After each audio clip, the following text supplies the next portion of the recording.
Assalamualaikum warahmatullahi wabarakatuh, Ustazah. Waalaikumsalam warahmatullahi wabarakatuh. Alhamdulillah sehat walafiat hari ini ya Ustazah Nji. Alhamdulillahirrahmanirrahim. Mas Ishak sehat-sehat sekeluarga insyaallah. Semoga Mas Ishak dan keluarga juga demikian. Dulur-dulur Victor juga yang sedang menyimak perbincangan kita pada pagi hari ini juga semoga dalam keadaan sehat walafiat. Amin, amin, amin ya rabbal alamin. Masya Allah Nji. Baik, pada kesempatan hari ini Ustazah Nji, topik yang akan kita bahas ini tentang generasi Z ini eramu, begitu ya Ustazah? Iya. Ini kenapa betul. kok sampai ada promo ataupun titel atau judul yang menyebutkan generasi Z inilah eramu? Gimana itu Ustazah? Jadi alhamdulillah Mas Ishak ya, kalau kemudian kita menyimak beberapa fakta kekinian ya, yang seputar generasi, yang sebelum-sebelumnya kita itu sering menyebut Gen Z atau generasi Z itu ya sebagai generasi yang sukanya rebahan ya, mager, dia lemah atau rapuh gitu kan ya, pokoknya seringkali kemudian disebut dengan narasi atau pendeskripsian yang seolah-olah itu kok nggak bagus-bagus gitu, nggak bagus-bagus gitu.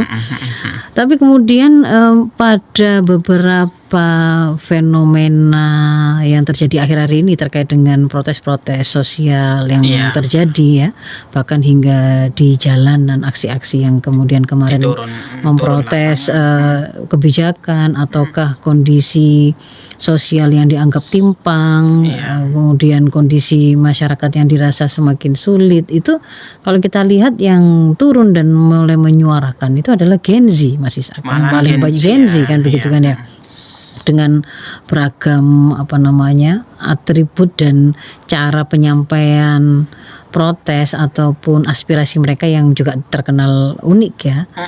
Jadi dan itu tidak hanya di Indonesia, Mas Ishak. Kalau kemudian kita cermati malah tetangga kita itu Nepal itu ya. Tetangga nggak dekat ya tapi ya. Tetangga jauh. Ya, tetangga jauh. Tapi katanya terinspirasi juga di Indonesia itu. Di Nepal itu malah kemudian sampai bisa membuat para pejabatnya itu mengundurkan diri begitu ya.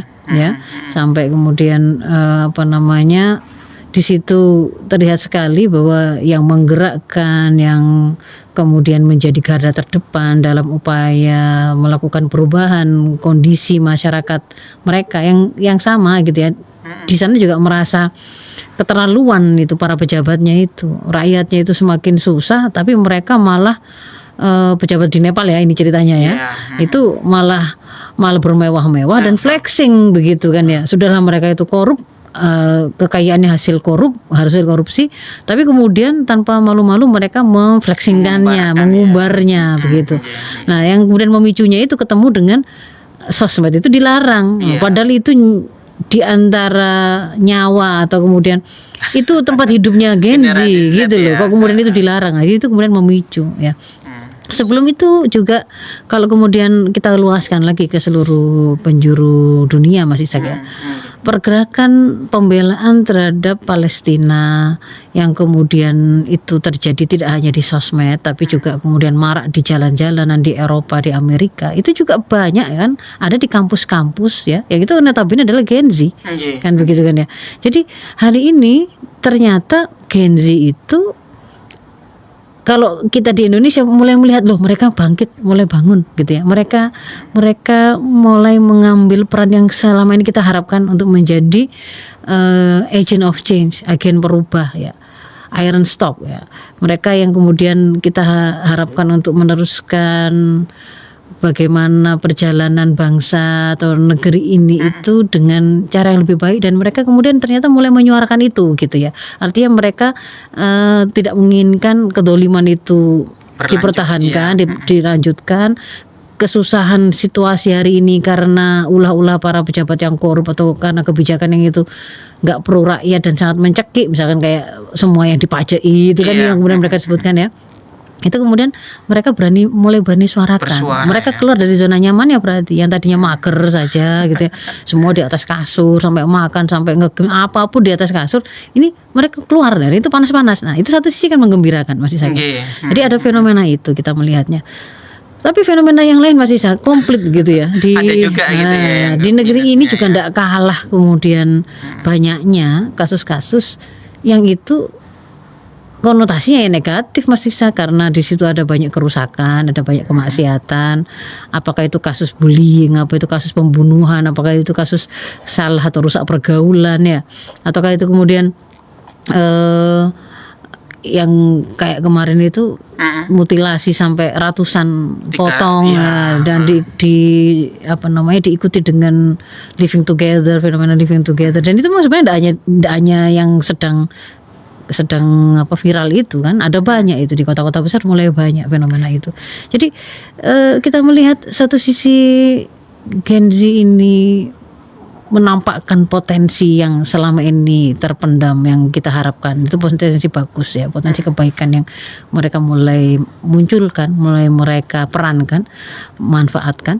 Tapi pada sisi yang lain kita juga bisa melihat Gen Z ini masih juga terperangkap dengan berbagai macam kerusakan ya, berbagai macam kelemahan yang menjerat mereka. Di antara mereka kemudian ada banyak yang terjerat dengan game online, adiksi pornografi kah, ataukah kemudian mengalami gangguan mental ya. Nah, jadi saya ingin menjadikan perbincangan kita pada pagi hari ini Mas Ishak untuk memberikan sebuah insight begitu ya, bahwa Gen Z, saya kasih judul ya, Gen Z ini adalah eramu.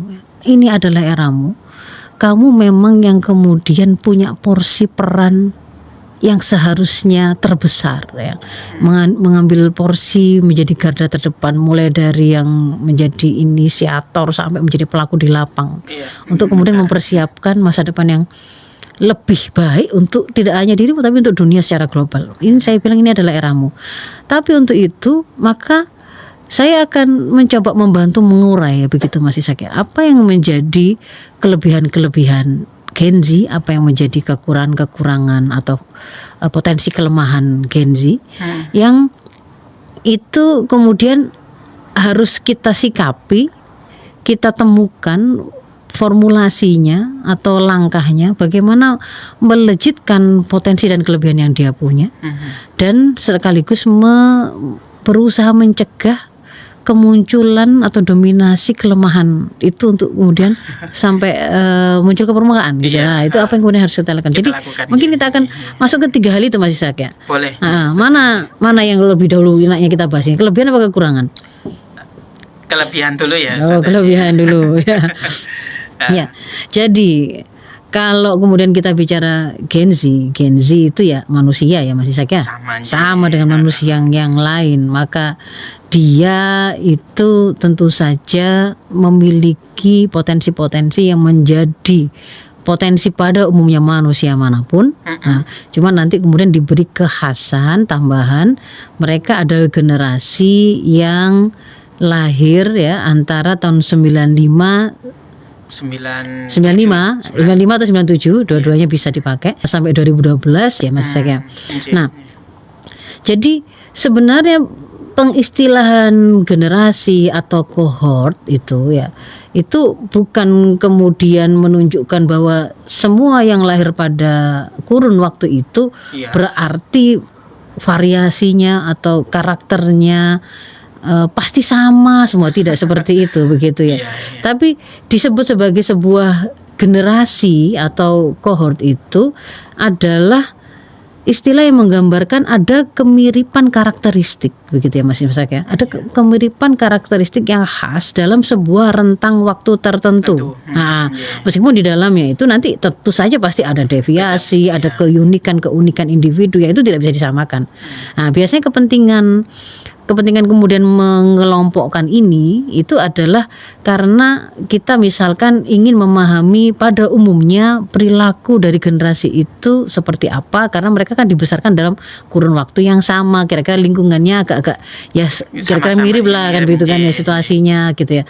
Nah, jadi di situ misalkan kalau kayak dalam bidang industri atau pemasaran perlu pengelompokan itu karena mereka mau mengenali kalau kira-kira kalau kami mau menyasar Gen Z, nah itu karakternya kayak gimana sehingga nanti pola pemasarannya seperti apa, pola komunikasinya seperti apa. Nah, itu pertama yang harus kita pahami. Jadi sebenarnya nggak kemudian Gen Z itu terus disebut Gen Z itu terus sejak dari lahir dari sana itu berbeda dengan manusia pada umum, itu tidak begitu ya. Manusia ya dari Nabi Adam sampai nanti hari kiamatnya sama semuanya. sama semua, bahwa mereka itu adalah makhluk ciptaan Allah yang diberikan seperangkat potensi kehidupan ya.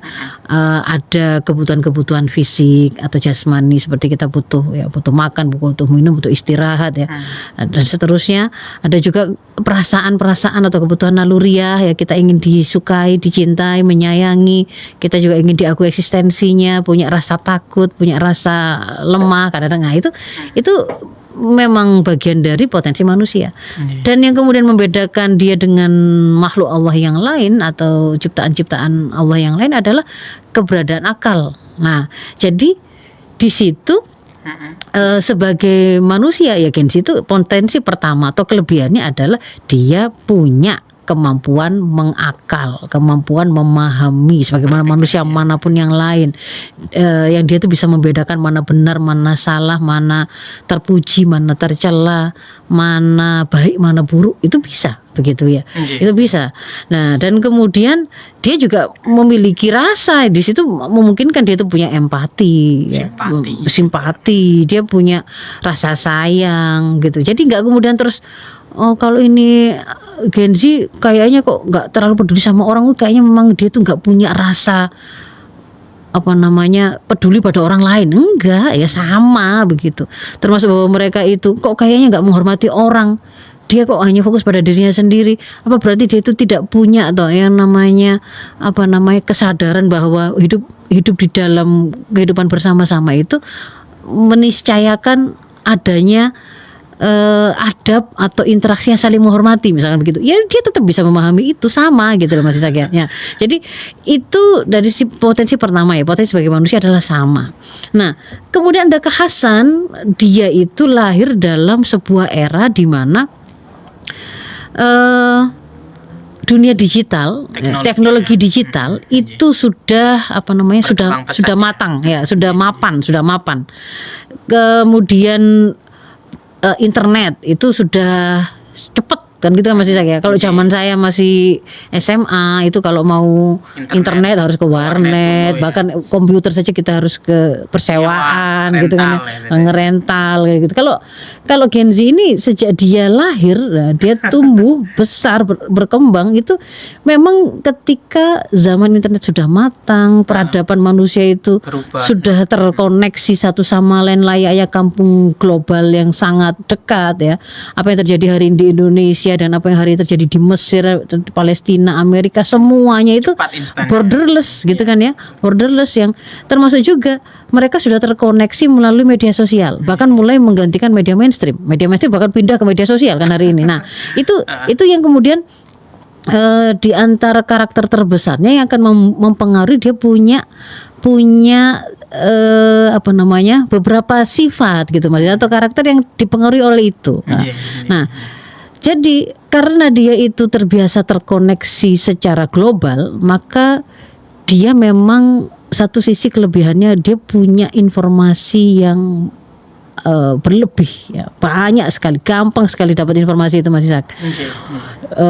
Bahkan dia itu bisa belajar itu dari nggak hanya Gen Z ya, karena keterlimpahan informasi yang disediakan oleh jaringan internet, siapapun bisa mengakses, siapapun boleh mengupload apapun, kan berarti apapun bisa tersedia di situ ya. Sehingga mau orang bukan Gen Z pun sebenarnya bisa. Dia juga kemudian mendapatkan kesempatan itu. Tetapi kalau anak-anak Gen Z ini tadi, karena dia memang digital native ya, penduduk asli dunia digital, dia yang paling ngerti betul memang. Termasuk ketika kemudian itu ketemu dengan AI, produk-produk AI. Kalau yang Gen baby boomers atau Gen X itu masih terbata-bata memahami apa itu AI, apa itu kemudian produk-produk digital, nggak bisa bedakan mana yang itu AI atau ini rekaman temenan gitu, rekaman sungguhan. Kalau Gen Z sudah ngerti betul begitu ya. Jadi makanya kan nggak, dari sisi itu akan memungkinkan mereka juga lebih mudah untuk memiliki kemampuan membedakan mana hoax, mana mana mana kebenaran, mana info fake, mana yang itu asli. Karena dia juga punya skill untuk mengakses sumber-sumber info tadi itu dengan cepat. Dia bisa mengoperasikan itu gitu ya. Sementara yang gen-gen sebelumnya kan mungkin masih gaptek ya dan seterusnya. Mau nutul saja bingung nanti kalau kesasar gimana, padahal kalau Gen Z itu masih bayi gitu juga nutul-nutul ke sana kemari masih bisa kembali gitu ya. Nah, jadi itu dari satu sisi ya dapat mengakses sumber-sumber informasi itu sangat cepat banyak dan cepat gitu, gampang. Kemudian dia juga bisa melakukan banyak hal itu dengan lebih cepat karena memang teknologi digital itu cukup membantu dia ya. Itu mengasistensi dia, membantu dia.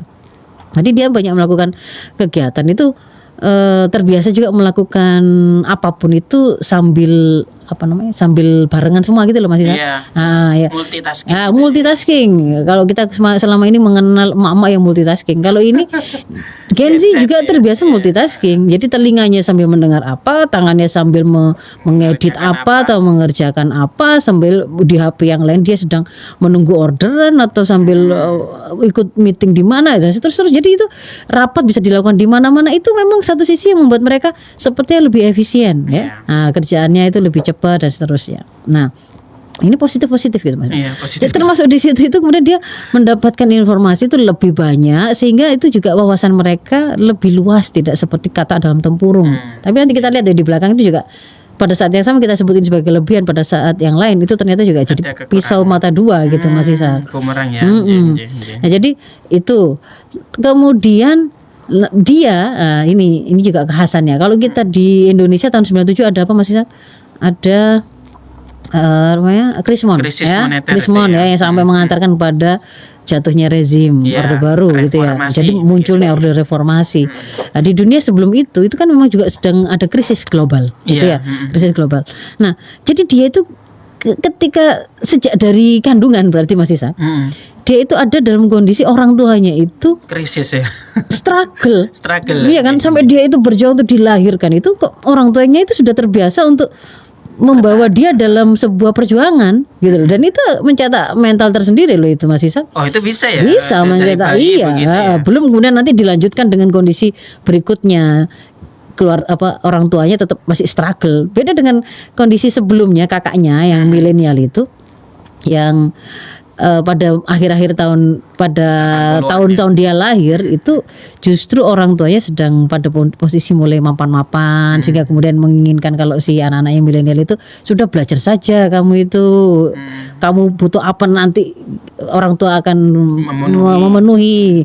Karena si orang tuanya pun tidak menginginkan kesulitan yang dihadapi dulu berulang pada dia gitu. Nah, jadi seperti itu. Tapi si Gen Z ini sejak dari dia itu dalam kandungan memang struggle situasinya.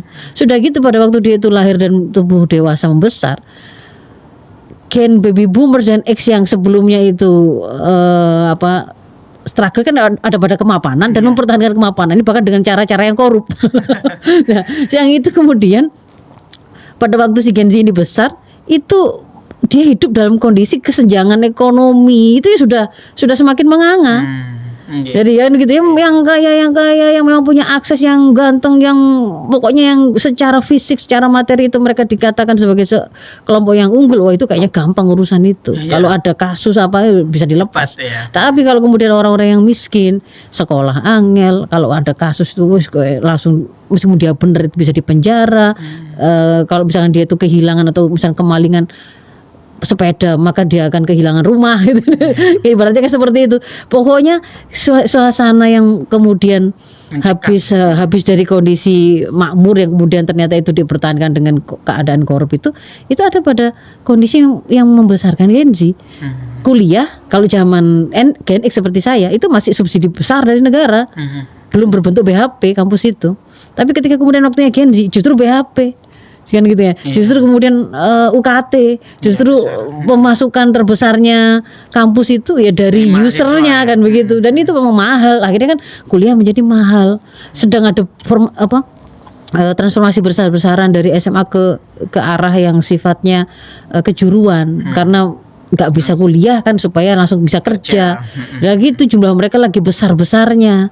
Ketika kemudian mereka lulus kuliah atau lulus sekolah, ternyata kerjaan itu susah kan gitu. Nah, jadi itu situasi membesarkan mereka, memang struggle mereka itu masih. Maka mereka kemudian dikatakan oleh para peneliti Gen Z itu memang mereka itu sangat realistis gitu. Jadi saya mau kuliah ataukah saya sekolah ataukah saya kerja dulu itu benar-benar dihitung. Nah, kalau kakaknya itu kan itu tadi orang tuanya sudah mapan ya, Gen X sudah mapan, punya anak gen milenial atau baby boomers sudah mapan, punya anak milenial, sudah sekolah saja. Kamu tugas pokoknya belajar, bukan begitu.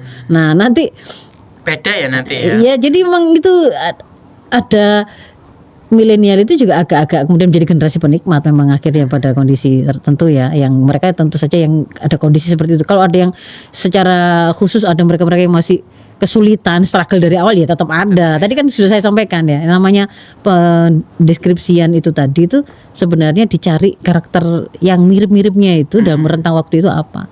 Nah, jadi si Gen Z itu sebenarnya saya bilang dia itu punya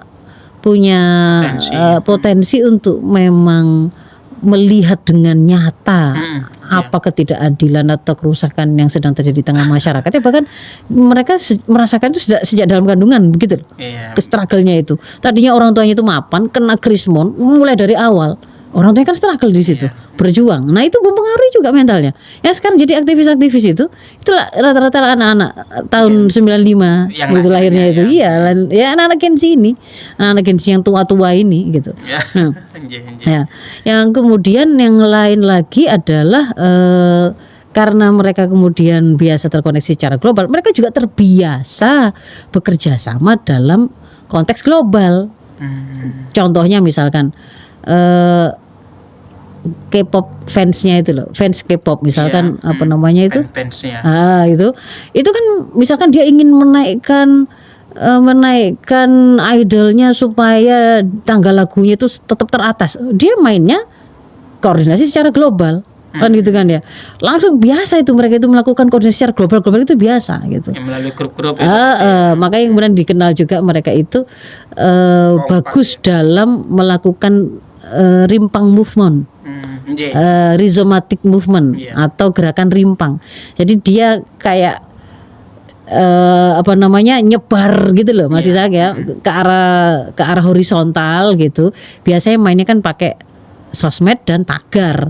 Tiba-tiba seret naik, ini sekarang apa tagarnya. Nah, itu khasnya punyanya Gen Z begitu ya. Itu potensi yang mereka punya ya. Mestinya juga di situ itu mereka akhirnya menjadi kan generasi yang sangat rasional, bukan penikmat, harusnya begitu karena dia sejak kecil dibesarkan dengan dengan kondisi yang berjuang, mudah memahami itu. Lah kemudian dia juga menjadi generasi yang memiliki kemampuan untuk melakukan kerja-kerja besar yang membutuhkan kecepatan dan membutuhkan teknologi yang hari ini memang masanya dia. Ya, masanya dia. Itu juga potensi ya Mas Ishak ya. Nah, jadi kalau kemudian kita lihat itu di antara kelebihan-kelebihan yang dimiliki oleh Gen Z. Tetapi pada saat yang sama sebenarnya kalau mau kita detilkan, terkoneksinya mereka dengan internet yang cepat, sosmed, bergantungnya mereka kepada teknologi, selalu diasistensi oleh teknologi, itu juga mencetak karakter yang berpeluang menciptakan kelemahan Mas Ishak ya. Karena dia itu terbiasa banjir informasi, banyak hal gitu kan ya. Sekali scrolling itu bisa dapat informasi apapun tuh. Ya, ada tentang perselingkuhan, ada tentang penjambretan, ada tentang demo, ada tentang politik, ada tentang macam-macam, itu banjir semuanya gitu. Ya kan? Apapun bisa dia lihat, sampai pada yang kelucuan-kelucuan atau hal yang sangat absurd sekalipun itu dia bisa dapatkan begitu. Nah, dan juga kemudian bisa mendapatkan masukan atau informasi itu secara global, berarti dari sudut pandang apapun. Ada kalanya dia mendengar ceramah, ada kalanya dia mendengar orang jualan gigolo jual dirinya atau PSK jual dirinya, ada kalanya tips masak, ada kalanya itu kan macam-macam dengan sudut pandangnya macam-macam. Itu juga membuat dia pada satu sisi itu akhirnya menjadi pihak yang kayak nggak punya identitas, bingung gitu loh. Ketika dia itu dibesarkan oleh orang tuanya tadinya itu menutup aurat itu wajib. memakai kerudung sebagai atau berjilbab bagi seorang muslimah itu adalah kewajiban. Ketika kemudian dia buka yang namanya sosmed, internet itu tadi, maka dia kemudian terkoneksi dengan mereka-mereka yang menawarkan ide-ide berbeda kan. Hak asasi manusia, tubuhmu ya, kedaulatanmu, orang apa namanya, kalau orang itu kemudian mengatur-ngatur bagaimana kamu berpakaian itu berarti pelanggaran hak asasi manusia. Nah, itu kan juga masuk ke dalam diri mereka kan. Nah, itu akhirnya juga membentuk bukan sekedar mereka itu seperti punya mindset yang global, peluang bermindset global, tetapi malah tidak punya mindset gitu loh Mas Ishak. Jadi malah kayak gampang diombang-ambingkan. Apalagi kalau kemudian dia nggak ingin terlihat berbeda dengan apa yang sedang mendominasi, kan ada karakter FOMO itu ya. Itu sehingga kemudian itu akan membuat mereka malah memilih tidak punya identitas. Kalau dengan ini ya dia akan warnanya begini, kalau dengan ini begini, dengan ini begini. Akhirnya memang dia tidak punya sebuah karakter yang kokoh begitu Mas Ishak. Itu kelemahannya. Kelemahan yang lain karena terbiasa dia itu diasistensi oleh teknologi, ya kan? Kalau sebelumnya itu mandiri, kalau dulu itu zaman saya itu kita belajar ngitung itu kan enggak boleh, kalkulator saja kan enggak boleh, lah kalau mereka itu sedang di tangan mereka itu enggak sekedar kalkulator, di HP itu bisa mereka tanyakan, bahkan soal yang dulunya itu hanya bisa dikerjakan oleh murid-murid atau teman-teman kita yang jago atau juara olimpiade fisika, olimpiade matematika, mereka hari ini itu yang enggak ngerti 3 kali 8 itu loh, kalau disuruh dijawab disuruh menjawab 3 kali 8 berapa nggak ngerti dia kan, dia biasa pakai kalkulator. Itu bahkan ketika dikasih soal kayaknya luar biasa soal untuk olimpiade fisika dia bisa kerjakan karena tinggal nanya kan gitu kan ya. Nah itu akhirnya apa, memang membuat mereka memiliki kebergantungan yang teramat sangat pada teknologi yang itu semakin menggerus kemampuan mereka. Makanya jangan heran kalau kemudian loh anak-anak ini yang ada ya misalnya video-video TikTok yang atau video singkat itu gitu ya yang tentang ditanya ya Allah itu kan pertanyaan yang sangat remeh, dia enggak bisa ya karena dia tuh punya kemampuan itu mengoperasikan teknologi, bukan kemudian menyiapkan dirinya itu memiliki kemampuan untuk menjawab itu gitu. Nah tapi dia cuma mengerti gimana cara menanyakan itu akhirnya melemahkan begitu ya sisi yang lain. Terus kalau kemudian dia karena biasa diasisteni Mas Ishak, itu juga memberi mental instan. Iya betul. Nah, kalau dia pengen benar-benar menguasai dan bisa mengerjakan PR dengan kemampuannya, itu kan mengharuskan dia harus menghafal, dia mengerti rumus, dia kemudian membaca soal itu dengan benar-benar memahaminya kan. Itu ada effortnya. Tapi begitu kemudian sekarang itu tinggal nanya langsung keluar dalam 1 detik loh, ChatGPT itu 2 detik sudah keluar gitu ya. Maka itu akan membuat dia itu terbiasa mental instan memang. Kalau saya itu pengen ini ya saya langsung. Kalau kemudian kok enggak bisa langsung, disitulah kemudian memunculkan ketidaksabaran. Wah susah ini, sulit ini. Nah, akhirnya kan daya juangnya itu juga menjadi berkurang ya. Gara-gara kebiasaan dibantu oleh teknologi yang membuat dia memiliki jawaban sifatnya instan. Apa yang dia mau, apa yang dia minta langsung ada instan.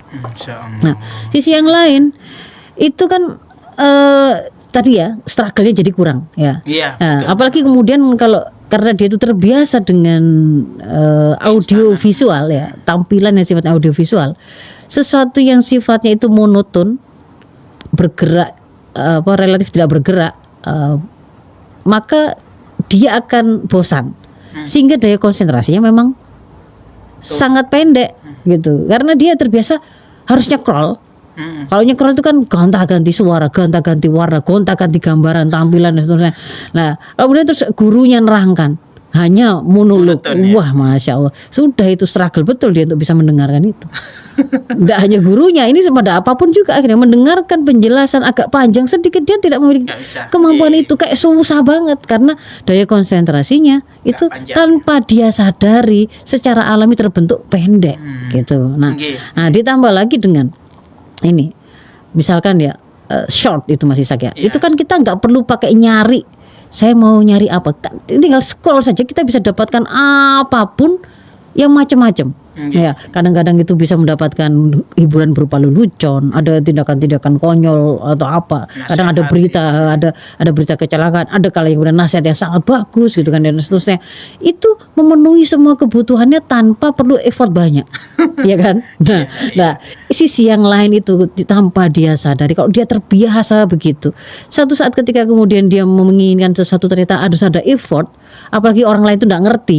Nah, melibatkan orang lain, kok saya harus melakukan ini dulu supaya saya dapat ini.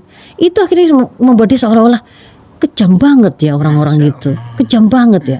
Kenapa kok bisa kejam? Ya nggak kejam sebenarnya gitu loh. Orang itu saling dalam kehidupan nyata itu ya take and give.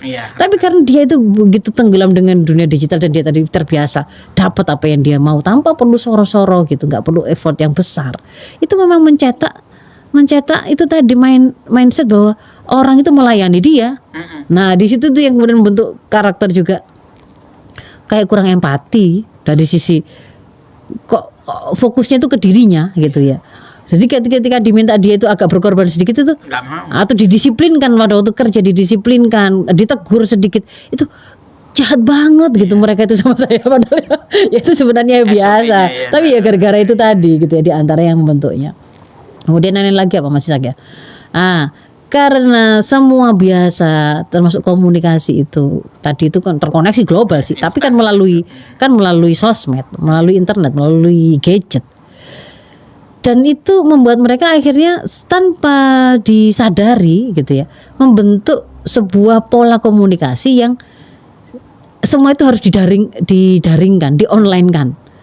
Tapi ketika kemudian harus berkomunikasi secara offline, itu kesulitan, mereka tidak punya skill itu atau minimal skill itu tidak terbentuk, tidak terasah pada diri mereka. Jadi kalau misalkan contoh gampangnya gini Mas ya. Mau kalau hari ini orang mau menikah, undangannya gimana? Undangan dikirimkannya lewat apa? Lewat HP. Lewat HP saja kan ya. Mau dalam bentuk video, mau dalam apa aplikasi apa kan? Atau link. Kan gitu kan ya. Jadi mau pengajian, mau mau menikahan, mau itu adalah pakai HP, kirim WA kau, kirim flyer kah dan seterusnya. Sehingga kemudian itu berbeda dengan mereka-mereka yang zaman dulu harus enak. Undangan. Besok kan ini sunatanmu undangannya kirimkan, dia harus jalan ke tetangganya, dia harus fotokopi. Fotokopi pasti akan membuat dia komunikasi sama tukang fotokopinya. Gimana memulai perbincangan dengan tukang fotokopi yang lang live bukan lewat pesanan Gojek kan gitu kan ya. Lalu kemudian dia nanti jalan ke tetangga. Nah di situ dia akan tahu kalau ngomong dengan tetangga itu seperti ini. Dia akan juga merasakan kalau tetangganya jutek. Ternyata rasanya gini ya kalau ketemu dengan gesture ataupun roman muka yang enggak enak. Dia kan belajar dari situ. Lah kalau kemudian semuanya digital digantikan oleh emot gitu ya Mas saya. Emotnya kita pilih ketawa ngakak-ngakak bisa, padahal kita sebenarnya itu lempeng-lempeng saja. Di situ kita pasang marah, padahal kita ketawa-ketawa bisa. Kan begitu kan? Jadi di situ mereka kehilangan kemampuan untuk berkomunikasi secara langsung. Nah itulah yang kemudian membuat mereka kadang-kadang itu ketika ketemu ngomong langsung kok kayaknya bahasanya kok nggak sopan banget. Ya karena itu skill yang tanpa disadari terkikis gitu loh Mas Isak. Gara-gara digantikan harus melalui digital tadi itu gitu ya. Jadi itu. Tapi memang mereka sangat canggih untuk kemudian membangun komunikasi yang sifatnya itu tadi ya, digital movement. Tapi kalau yang offline itu loh. Nah, jadi di situ. Kemudian kelemahan yang lain lagi. FOMO ya. FOMO karena dia nggak ingin terisolasi oleh dunia ya, sementara dunia tadi banjir informasi, teman-teman itu tahu, akhirnya kan banyak nyekrol, banyak menghabiskan waktu di HP dan itu menjadi kelemahan tersendiri Mas Isak. Ya, jadi satu sisi dia akhirnya tenggelam dalam dunia maya, nah dunia nyatanya malah lupa. Dia akhirnya tetap aja dia bisa kemana-mana, bisa merasa kemana-mana meskipun di atas kasurnya, itu akan membuat dia akhirnya tidak perlu merasa keluar. Akhirnya kan fisiknya juga menjadi lebih lemah ya. Apalagi kemudian dia lihat di sosmed itu yang namanya iklan-iklan skincare dan seterusnya itu menggambarkan yang harus melindungi dari matahari. Jadi dia takut dengan matahari. Dia ketakutan dengan matahari, takut dengan keringat. Jadi jalan sedikit akhirnya ngos-ngosan, kena matahari sedikit pusing. Dan seterusnya karena lemah tadi, dia mager di situ. kemudian scrolling itu tadi juga, karena banyak dia lakukan di situ, akan ketemulah dia itu dengan bermacam-macam orang. Yang itu satu sisi kita tahu kan, orang itu kalau di depan kamera Mas Isa, Iya. pasti akan menampilkan apa? Yang terbaik. Yang gitu. terbaik-terbaik saja. Kalau kemudian dia itu tidak terkoneksi dengan dunia nyata, tidak ngerti bahwa di dunia nyata itu tidak ada yang sempurna, semua kok sempurna gitu. Nggak ada cewek yang jelek, nggak ada cowok yang jelek, semuanya ganteng, semuanya cantik, semuanya kaya, semuanya. Kayaknya orang-orang itu kerjaannya itu ya hanya belanja, hanya makan sana sini, ya hanya senang-senang ya. Kok kayaknya enak semua hidupnya ya. Aku tok ya kayaknya yang sengsara gini ya. Ya Kayaknya aku tok ini yang menderita. Aku saja nih kayaknya yang punya jerawat ya kan begitu kan. Iya. Akhirnya itu akan membuat apa? Insekuritas ya. Itu membuat dia insecure dan disitulah kemudian dia mulai mudah jatuh kepada gangguan mental. Nah, sudah begitu Mas Ishak ya. Iya. Karena dia itu kemudian tidak punya support system, dia tadi tidak membangun komunikasi secara langsungnya ya, meskipun satu kos-kosan loh Mas Ishak. Iya. Nggak bisa gitu tuh rame dengan temen sakosnya seperti zaman, misalnya kalau zaman orang tuanya seperti kayak saya gini nih, dulu mungkin dengan teman itu ya bisa cerita langsung ngomong, bukan. Enak gitu ya. Nah, mereka ini akhirnya rame itu kalau di dunia maya Mas Ishak. Di grup gitu ya. Ya pokoknya kalau online dia merasa asik gitu ya kalau main game mabar misalkan gitu. Iya. Ngobrol yang bisa kemana-mana itu ya kalau melalui IG atau melalui X atau melalui thread gitu ya. Tapi kalau kemudian di dunia nyata itu ya krik kayak nggak punya teman gitu Iya. misalnya. Agak Jadi sulit komunikasi. itu yang kemudian dikenal dengan fenomena apa namanya Mas Ishak? Lonely in the crowd ya. Lonely in the crowd. Iya, lonely in the crowd. Dia kesepian, Tidak padahal sebenarnya di rumah itu ya ada banyak orang tua, saudara, ada tetangga, ada teman-teman yang sebaya di tetangganya. Tapi itu sepertinya tidak terkoneksi. Dia kalau pengen curhat harus nyari gadget dulu untuk kemudian cerita ke situ siapa, nyari kemana gitu. Padahal sebenarnya dia itu namanya manusia nanti itu hidup itu ya, makan tuh ya nggak makan yang kemudian makan gambar ya. Iya. Makan gambar yang ada di dunia digital, tapi makan yang makan harus real. Ada orang yang masak real, gitu loh. Makan itu harus kemudian diantarkan yang real. Nah, percakapan yang terjadi untuk melakukan itu nanti pasti akan ada pertemuan sifatnya real di dunia nyata. Kalau kemudian tidak memiliki kemampuan itu, ya akhirnya memang dia akhirnya lonely in the crowd itu tadi, dia kayaknya sendirian padahal sebenarnya di tengah-tengah keramaian, akhirnya malah stres itu tadi. Kalau kemudian punya masalah kayak nggak punya teman untuk diajak bicara. Lah kalau ke dunia maya kan ya tergantung online atau tidak online. Bisa jadi kalau kemudian internet itu hilang, mungkin sudah sangat stres dia, karena sudah kehilangan semua dunianya, nggak punya teman mabar, nggak punya teman untuk nanya PR, nggak punya akses untuk kemudian ngobrol-ngobrol dengan orang ya. Sampai kemudian ketika dia itu terbiasa nanya ChatGPT ketimbang nanya orang atau melakukan interaksi yang sifatnya langsung. Namanya ChatGPT itu Mas Ishak, Masya Allah, dia didesain itu kan memang, coba pernah kan Mas Ishak nanya ya. Kan memang dia kalau jadi teman saat itu di dunia nyata itu kan sangat menyenangkan. Enak itu. Sangat menyenangkan. Banyak itu ya. Sudah nggak sekedar jawabannya banyak, memenuhi apa yang kita butuh. Setelah itu pasti dia akan akhiri dengan kalimat penawaran apa yang bisa aku bantu lagi. Nah kan dia maunya kayak gitu itu di dunia nyata. Di dunia nyata itu ada yang kayak gitu. Tapi ada yang kemudian dia juga nggak siap untuk begitu sama-sama pada manusianya. Tapi itu jadi itu tadi akhirnya tidak terkoneksi gitu Mas Ishak. Ya itu kelemahan. Nah sekarang kita bicaranya masuk ke aspek yang ketiga ya Mas Ishak ya. Jadi gimana dong kayak gitu? Gimana dong kita itu apa yang harus kemudian kita lakukan? Yang pertama itu saya ingin menunjukkan pada anak-anakku yang hari ini itu ada pada masa usia muda atau Gen Z. Itu memang manusia itu oleh Allah diciptakan itu, kalau di dalam Al-Quran itu dia disebut sebagai sebuah masa ya, di Ar-Rum 54 ya masih sakit. Apa itu Ustaz? Bahwa manusia itu akan mengalami satu masa kuat yang diapit dengan dua masa lemah. Nah, masa lemah itu adalah masa lemah pertama itu masa lemah ketika kita masih kecil, masih belum sempurna Jalannya, tumbuh kembang kita, fisik kita dan seterusnya, kemampuan berpikir kita itu masih lemah pertama. Lalu sampailah manusia itu pada masa kuat. Lalu setelah itu dia akan melemah lagi. Nah, jadi saya ingin memberikan sebuah nasihat yang pertama itu bahwa masa mudamu hari ini itu tidak selamanya, gitu loh. Fisik yang lagi kuat-kuatnya, semangat yang lagi membara-membaranya, indera-indera yang sedang tajam-tajamnya, begitu ya.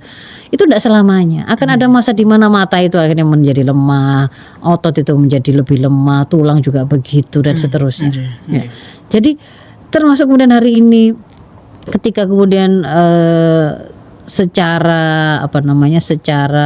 sosial, biasanya kan kalau hari ini Gen Z ini mereka bukan pada posisi sedang menempati jabatan-jabatan tertentu sehingga kemudian tersandera oleh jabatan, kan tidak.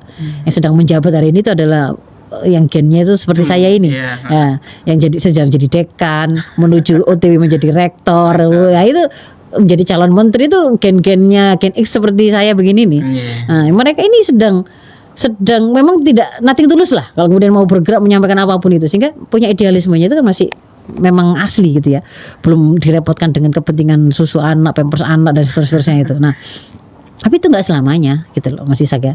Jadi di situ justru sebuah pertanda atau sebuah nasihat bahwa jangan sampai kalian itu menyesal ketika masa itu sudah berubah menjadi masa lemah yang kedua. Ternyata masa kuat Anda itu kemarin itu Anda buang saja karena tidak tergunakan secara optimal untuk kebaikan, begitu. Nah, itu dari sisi yang pertama ya. Sehingga mulai hari ini kok kalau misalkan kalian itu ada pada kondisi kok hidup saya itu dari kasur ke kasur, dari kasur sofa, meja makan, kamar mandi, gak ada sesuatu yang bermakna, tidak ada sesuatu yang besar. Semua itu hanya persoalan seputar makan, minum, BAK, BAB gitu ya. Oh, hanya begitu, nonton TV, nonton game. Ya Allah, apa iya kemudian Allah itu menciptakanmu itu dengan seremeh itu tugasmu gitu ya. Sesia-sia itu tidak. Allah menciptakan kita itu, menciptakan kalian itu tidak dengan sia-sia, ada maksudnya. Wa ma khalaqtul jinna wal insa illa liya'budun. Jadi kalian itu diciptakan itu oleh Allah itu untuk beribadah kepadanya, untuk menjadi hamba yang terbaik, untuk menjadi pengelola bumi, ya kan? Pengelola bumi sesuai dengan aturan Allah. Bahkan kemudian kalian itu diperintahkan untuk diciptakan oleh Allah itu untuk menjadi generasi terbaik yang dilahirkan untuk seluruh umat manusia. Jadi ibaratnya ini kualitasnya itu kualitas internasional, kualitas global Mas Ishak. Kalau kita hari ini dengar world class university, Anda itu adalah world class generation sebenarnya. Apa syaratnya itu? Kalau di Ali Imran itu kuntum khaira ummatin ukhrijat linnasi ta'muruna bil ma'ruf wa tanhauna 'anil munkar. Jadi kalian itu adalah sebaik-baik umat, sebaik-baik generasi, sebaik-baik kaum ya, yang dikeluarkan untuk seluruh umat manusia, Mas Ishak. Berarti kan global ini. Kalau kalian itu ta'muruna bil ma'ruf, memerintahkan kepada kema'rufan atau kebaikan atau kebenaran, wa tanhauna 'anil munkar, dan mencegah dari kemungkaran, keburukan, kejahatan, kemaksiatan ya. Wa tu'minuna billah, dan kalian beriman.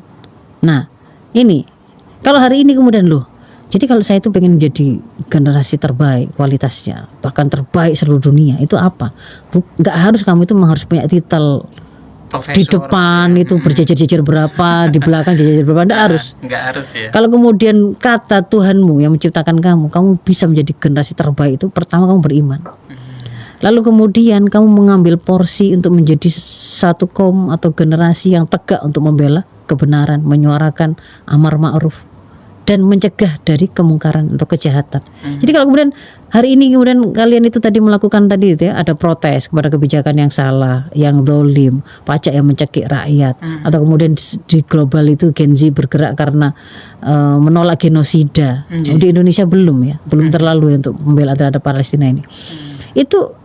Maka itu adalah kalau kamu lakukan itu karena dorongan keimananmu, gitu ya, karena kesadaran bahwa kamu itu hidup itu adalah untuk mengabdi kepada Allah, harus hidup ini diatur dengan aturan Allah, maka kemudian kita harus mengkaji, kalian harus mengkaji aturan Allah itu seperti apa. Ketemulah kalian bahwa negara itu sebenarnya bisa kaya raya loh. Kalau dia itu diatur dengan Yang benar, sistem pemasukan dan pengeluaran belanja negara itu dengan Islam. Dia akan punya sumber pemasukan itu tidak hanya utang sama pajak. Kalau itu khasnya sistem kapitalis sekuler. Tapi kalau dengan Islam, maka di situ kalian akan paham bahwa oh ternyata yang namanya kepemilikan itu ada 3 macam. Ada kepemilikan individu memang, ya kan, harta-harta yang hasil dia bekerja, dia diberi, dia dapat hibah, dia dapat waris, itu kepemilikan individu. Ada kepemilikan negara, ada juga kepemilikan umum atau publik. Nah itu diantaranya ada barang tambang, hutan, aneka hasil laut dan seterusnya. Di situ kalian hitung.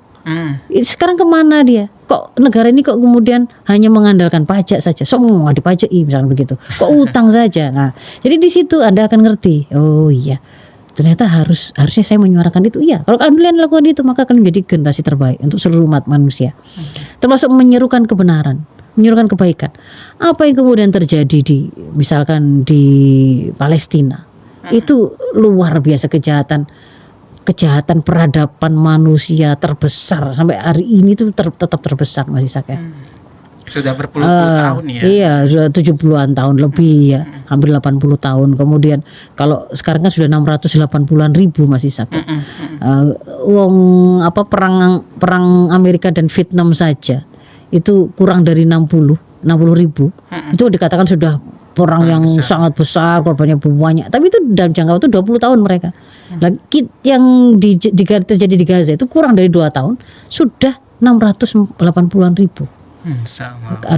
Korbannya. Jadi menyuarakan itu, lalu menyampaikan ini peradaban apa yang rusak. Jadi untuk bisa melakukan itu tentu saja gitu ya, yang namanya banjir informasi, yang namanya kemudian mengakses ini itu, kemampuan melakukan koordinasi, itu sebenarnya sebuah alat atau hal teknis saja gitu, yang akan menentukan, dan itu yang kalian butuhkan itu adalah apa navigatornya. Navigatornya itu adalah kesadaran yang kamu punya, terkoneksinya diri kalian dengan petunjuk hidup yang sahih. Gitu loh Mas Ishak. Terkoneksinya kalian itu dengan Allah penciptamu, yang kemudian kamu mengenali petunjuk-petunjuknya, kamu pahami, maka itu yang akan membuat kamu itu bisa gak kesasar meskipun dapat informasi global mau macam-macam gitu ya. Nah, ada yang nawarkan jadi LGBT itu hak, ada yang nawarkan membuka aurat itu adalah hak asasi, itu feminisme, ada yang kemudian menawarkan kita gak perlu menikah, gak usah punya anak, merepotkan seterusnya. Ketika kalian tuh terkoneksi dengan Islam, dengan tuntunan dari Tuhanmu yang paling tahu terbaik untuk umatnya kan tentu penciptanya, maka itu pasti akan benarnya. Makanya kamu butuhkan sebenarnya itu dulu kuasai gitu loh. Kuasai jalan hidup dengan tuntunan dari Tuhanmu, pencipta alam semesta dan kehidupan ini. Lalu di situ akan membuat kalian itu bisa mengerti kapan saya harus scrolling, kapan saya harus berhenti. Kalau saya scrolling, saya nyari apa, saya menghindari apa. Kalau kemudian saya mau melakukan koordinasi pergerakan yang tadi sifatnya rimpang tadi itu, pergerakannya itu karena apa. Jadi gak sekedar kalau masalah cepet main tagar itu gampang, tapi apa yang dimainkan, idenya apa gitu loh ya. Jadi mungkin dari sisi itu dulu ya, untuk kemudian bisa yang krusial menjadi kebutuhan Anda untuk kemudian Anda itu bisa melejit menjadi generasi yang akan memainkan peranmu hari ini. Dan ini masa istimewa Mas Ishak. Masa istimewanya karena memang ini sangat dekat dengan perubahan peradaban Mas Ishak. Ya, baik. Jadi di situ yang harus kalian lakukan itu adalah menguasai betul terkoneksinya kalian itu dengan tuntunan hidup yang sahih, dan itu hanya bisa Anda dapatkan kalau kalian mengambil tuntunan dari Sang Pencipta kalian. Itu dulu ya Mas ya. Baik, Ustazah, kita akan lanjutkan setelah jeda berikut ini dulu. Jangan kemana-mana, tetap di Fajar Syiar Victor. El Victor, teman Anda menciptakan hari-hari penuh keindahan. Keren dan terbaik. Baik dulur El Victor, kita lanjutkan kembali dulur kajian kita pada pagi hari ini bersama guru kita Ustazah Faiza Rosyida, Master Kedokteran Tropis. Baik Ustazah, ini sudah ada satu pertanyaan ini Ustazah yang sudah masuk ya, dari Ibu Nur Hasanah di Sidoarjo. Assalamualaikum warahmatullahi wabarakatuh Mas Ishak dan Ustazah. Masya Allah, mau izin bertanya Ustazah mengenai generasi yang disebutkan tadi. Bagaimana kita mengatur generasi kita, anak-anak kita yang memang notabene sudah terkontaminasi dengan prinsip-prinsip modern yang tersebar di media sosial. Kita juga sebagai orang tua juga agak sulit untuk menjaga anak-anak kita. Bagaimana cara kita menjaga anak kita? Terima kasih. Ya, kalau ini yang ditanyakan adalah porsi atau peran orang tua atau pendidik ya, maka yang pertama prosesnya pendidikan itu bukan jalan ketika anak itu sudah besar ya, sudah Gen Z yang hari ini usianya tertingginya di 30-an tahun, itu kan berarti kan dia sudah dicetak sejak awal. Jadi bagi orang tua yang belum terlewatkan, belum anaknya itu masa-masa itu belum terlewatkan, maka pastikan penuhi apa yang menjadi hak anak-anak kita dalam mendapatkan pendidikan agama, pendidikan yang membuat mereka tercetak atau terbentuk memiliki kepribadian Islam, yaitu punya pola pikir Islami. Kalau mau mikir apapun itu nanya ke Islam gitu ya, apa ini halal, apakah ini haram, apakah ini baik ataukah ini buruk dalam pandangan Islam, apakah ini terpuji ataukah tercela. Ajari, bina mereka untuk memiliki juga pola sikap yang Islami, artinya terbiasa untuk nurut, taat kepada Allah, dekat pada Tuhannya, kan begitu kan ya, dengan membiasakan mereka dengan ibadah-ibadah yang akan membuat mereka terkoneksi dengan pencipta mereka, sehingga ketika mendengarkan perintah untuk beribadah, perintah dari Tuhannya, mereka tidak merasa berat karena sudah diajari, sudah dibiasakan, ada proses-prosesnya dari awal gitu ya. Sampai kemudian nanti ketika dia sudah lebih dewasa, sudah akil balik, proses itu enggak lagi sekedar memenuhi kebutuhan fisik ataupun juga naluri mereka, ataupun kemudian pembinaan yang sifatnya itu pembiasaan, tapi harus sampai pada memenangkan akal dan hatinya ya Mas Ishak ya.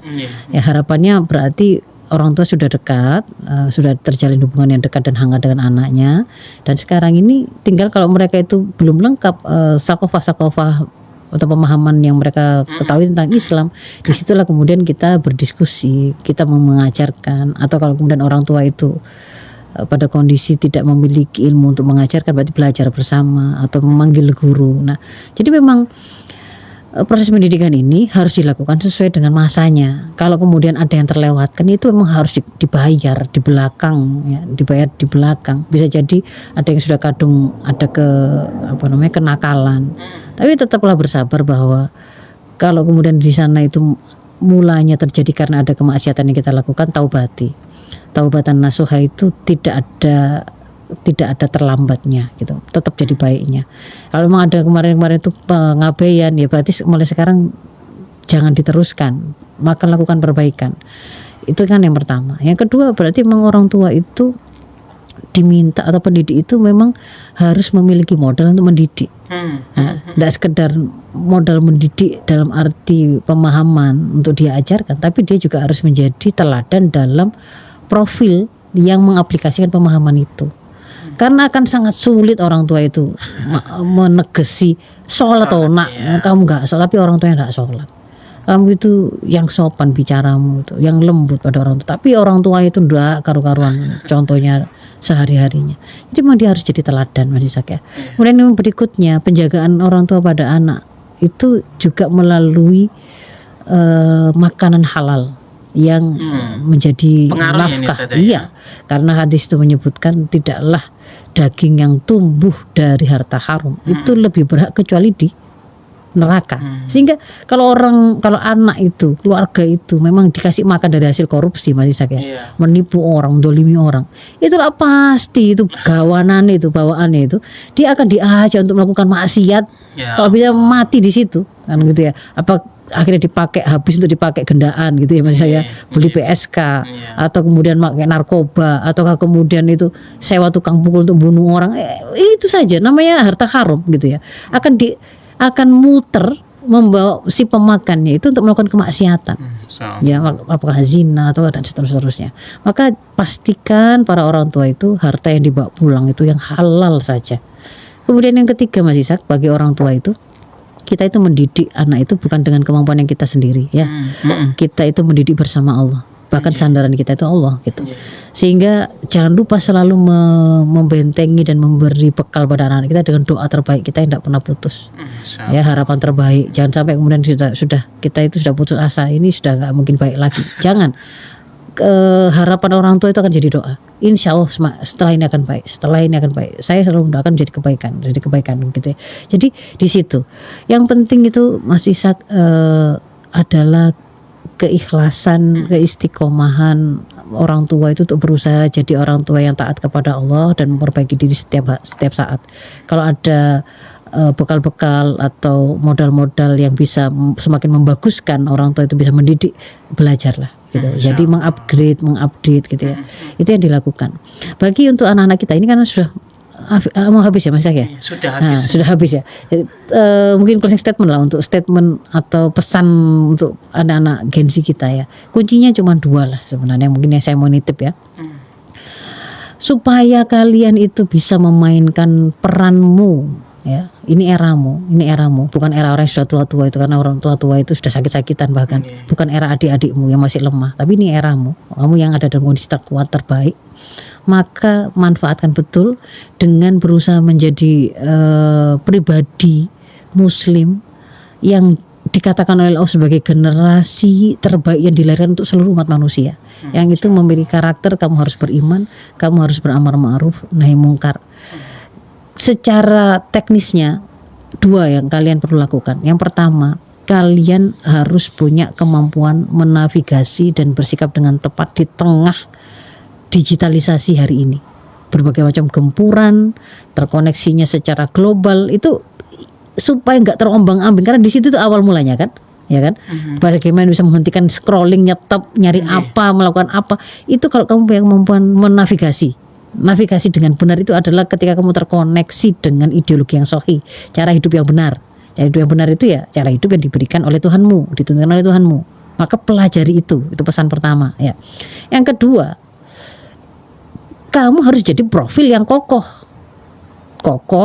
tumbuh, subur, ibaratnya pohon, setelah itu membesar, siap menebar kebaikan. Dan untuk itu kuncinya di dalam Ibrahim 24-26 itu ya masih sakit. Berawal dari terkoneksinya kamu dengan Tuhanmu atau akidah itu.